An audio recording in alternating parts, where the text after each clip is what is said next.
आप ये देखिए ना कि जब हमारे प्रधानमंत्री खुद अपनी पत्नी को सम्मान नहीं देते हैं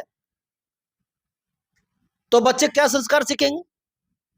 हमारे प्रधानमंत्री खुद ही बुढ़ारी में जब पश्चिमी सभ्यता में डूब गए हैं, 10-10 लाख के सूट पहन रहे हैं, हवाई जहाज में बैठ के हवाई बातें करते हैं, धरातल पे उनको कुछ नॉलेज नहीं है, तो ग्रामीण संस्कृति और सभ्यता क्या है ये हमारे बच्चे कैसे समझ पाएंगे। सोनम रघुवंशी अगर नहीं पसंद था, बोल देती कि नहीं पसंद है। अरे शादी हो गया फिर भी पसंद नहीं था, तलाक दे देती ना। हत्या करने का कौन सा लॉजिक बनता है भाई? कहां से लॉजिक आता है? इस प्रकार की घटनाओं को देखने के बाद, इसीलिए अभी तो सर्वे आया था ना, हिंदुस्तान में भी बहुत सारे जो यूथ है, कॉर्पोरेट्स में रहने वाले जो यूथ है, वो शादियों से अब मोह भंग अब कर रहे हैं, शादियों में रुचि नहीं दिखा रहे। बस आप जागे रहिए, क्योंकि आपको जगाने के चक्कर में ये जो सरकार है, भाजपा के सरकार, ये हमरा सुता देता है, जेल भेज देता है। तो हम आपको जगा रहे हैं तो जागिए आप भी, ये आपकी भी ड्यूटी है। हम सिर्फ अकेले अगर लड़ेंगे तो थक जाएंगे ना, इसलिए सब लोग मिल करके साथ दीजिए, सब लोग मिल के लड़िए, ताकि हमारी भी ताकत लगातार बनी रहे। ये सब पश्चिमी सभ्यता का प्रकोप है, और ये कहीं ना कहीं इसकी जब जड़ पे आप जाएंगे, ये कोई एक बच्ची का मामला नहीं है। ऐसी कई एक घटनाएं आपको पिछले 1 साल के अंदर, 2 साल के अंदर, 5 साल के अंदर देखने को मिल गई होगी। सिर्फ एक बच्ची का मामला नहीं है। मैं सोनम रघुवंशी और मैं उनके पूरे परिवार से मैं एक ही बात पूछना चाहता हूं कि क्या आप शादी के समय ये नहीं बोल सकते थे कि हाँ, लड़का मुझे पसंद नहीं है? और सिर्फ सबसे ज्यादा अगर किसी की गलती है तो सोनम रघुवंशी की गलती है। अब तो बहन बेटी घर से निकलती है कि नहीं निकलती है, अब तो ये ना देखिए, अब तो ये देखिए कि 5 बजे सामे में घर में घुस करके पटना में लोग गोली मार दे रहा है, सुबह के 9 बजे घर में घुस करके पटना मेन शहर में लोग गोली मार दे रहा है, और प्रशासन कह रही है कि ठीक है हम इसकी जांच करते हैं। आप क्या जांच करेंगे? आपको हम लोग जांच कर लिए हैं कि सरकार के तलवा सहला रहे हैं आप लोग। प्रशासन में ऐसा नहीं है कि ताकत नहीं है, लेकिन चूंकि सरकार बोल दिया है कि सूत जाओ, तो सुतल है प्रशासन। नहीं तो बिहार पुलिस में तो पावर वो है कि अगर बिहार पुलिस को सही तरीके से अगर फ्रीडम दे दिया जाए और सही तरीके से अगर कंट्रोल अगर हाथ में लेकर के अगर चलाया जाए, तो बिहार पुलिस तो वो है कि पूरे हिंदुस्तान के नंबर 1 पुलिस बन जाएगी। राजा रघुवंशी जिनकी शादी कुछ दिन पहले हुई थी, हनीमून पर गए थे, उनकी पत्नी ही उन्हें मार दिया। ये सब पश्चिमी सभ्यता का प्रकोप है, और ये कहीं ना कहीं इसकी जब जड़ पे आप जाएंगे, ये कोई एक बच्ची का मामला नहीं है। ऐसी कई एक घटनाएं आपको पिछले 1 साल के अंदर, 2 साल के अंदर, 5 साल के अंदर देखने को मिल गई होगी। कहने का मतलब है कि हम समाज में क्या परोस रहे हैं, अपने बच्चों को, अपने भाइयों को, बहनों को क्या समझा रहे हैं, क्या सिखा रहे हैं। राजनीति का, नेताओं का हमारे समाज पे बहुत बड़ा प्रभाव होता है, इंपैक्ट होता है। आप ये देखिए ना कि जब हमारे प्रधानमंत्री खुद अपनी पत्नी को सम्मान नहीं देते हैं तो बच्चे क्या संस्कार सीखेंगे।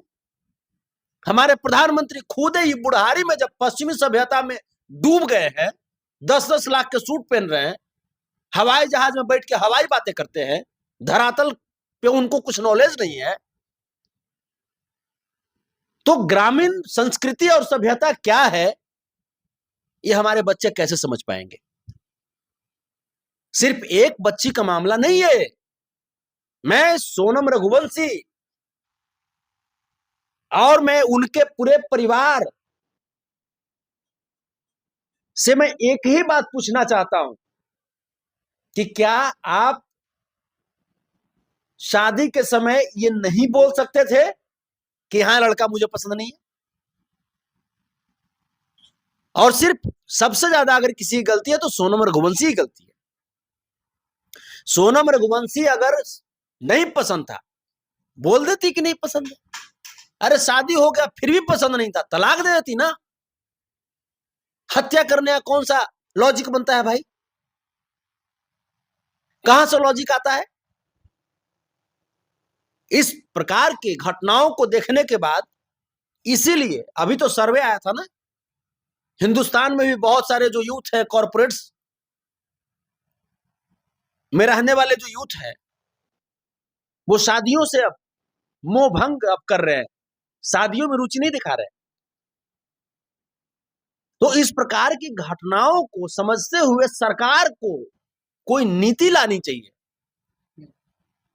सरकार में जो बैठे नेता हैं, जो सदन में कुछ भी बोल देते हैं, सभाओं में कुछ भी बोल देते हैं, उटपटांग बातें, ये सब कहां से आता है? अभी जो बीजेपी का जो एक नेता है मनोहर धाकड़, वो क्या कर रहा था आप देख नहीं रहे थे? वही तो बोला, जब केंद्र में उनका सरकार है, जब उन्हीं का नेता हाईवे पे ऐसा सरकार करे तो कहां से? यही सब संस्कार बच्चों में जाता है। पहले के नेता लालू प्रसाद यादव, अटल बिहारी वाजपेयी जी, लाल बहादुर शास्त्री जी, राजीव गांधी जी, मनमोहन सिंह जी, आप इनका आप व्यक्तिगत आप छवि देखिए, व्यक्तिगत जीवन देखिए या राजनीतिक जीवन देखिए, उसमें सभ्यता और संस्कृति आपको झलकती थी। लेकिन आज के डेट के नेताओं को आप देखिए, सब के सब नेता, लगभग भाजपा के लगभग नेता इस मामले में बिल्कुल ही अपंग है। इन दिनों भाजपा नेता का बहुत सारा वीडियो, कई नेता का वीडियो वायरल हो रहा है। बहुत सारे। अरे अभी तो सरकार में है तब ना, सरकार हट जाने दीजिए ना, उसके बाद देखिएगा। इन लोग तो आरोप लगाते हैं लालू प्रसाद यादव जी की, जब उनकी सरकार थी तो बहन बेटी घर से निकलते नहीं थे।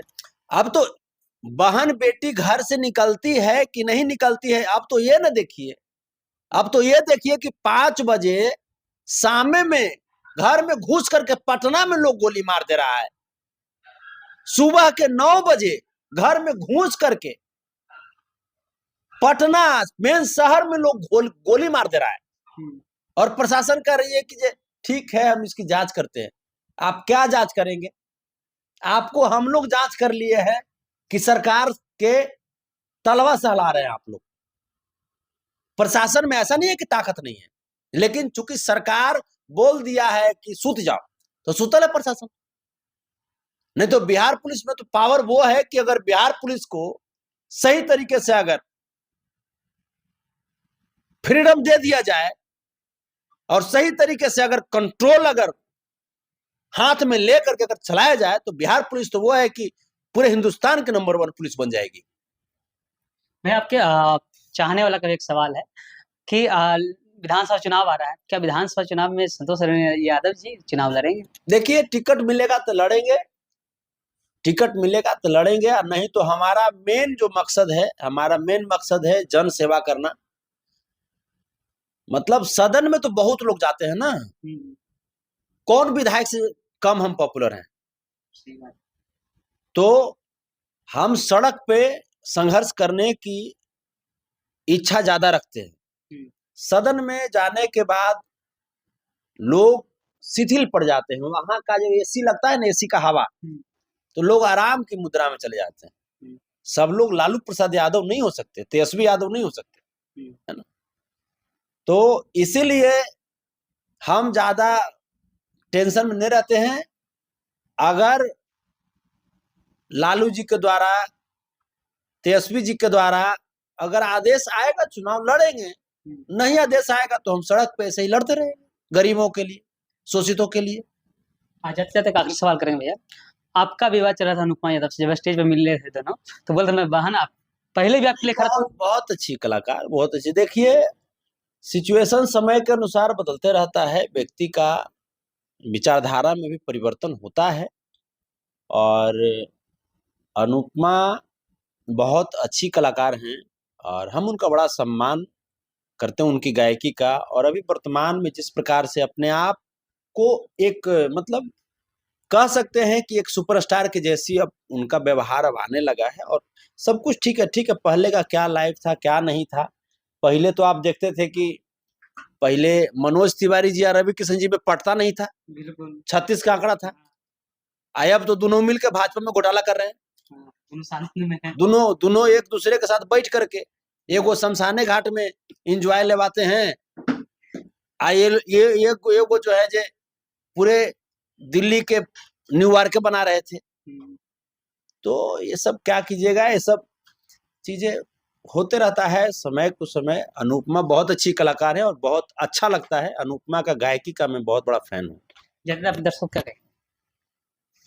बस आप जागे रहिए, क्योंकि आपको जगाने के चक्कर में ये जो सरकार है, भाजपा के सरकार, ये हमरा सुता देता है, जेल भेज देता है। तो हम आपको जगा रहे हैं, तो जागिए आप भी, ये आपकी भी ड्यूटी है। हम सिर्फ अकेले अगर लड़ेंगे तो थक जाएंगे ना। इसलिए सब लोग मिल करके साथ दीजिए, सब लोग मिल के लड़िए, ताकि हमारी भी ताकत लगातार बनी रहे। टाइम लगने बहुत जी शुक्रिया आपका भी।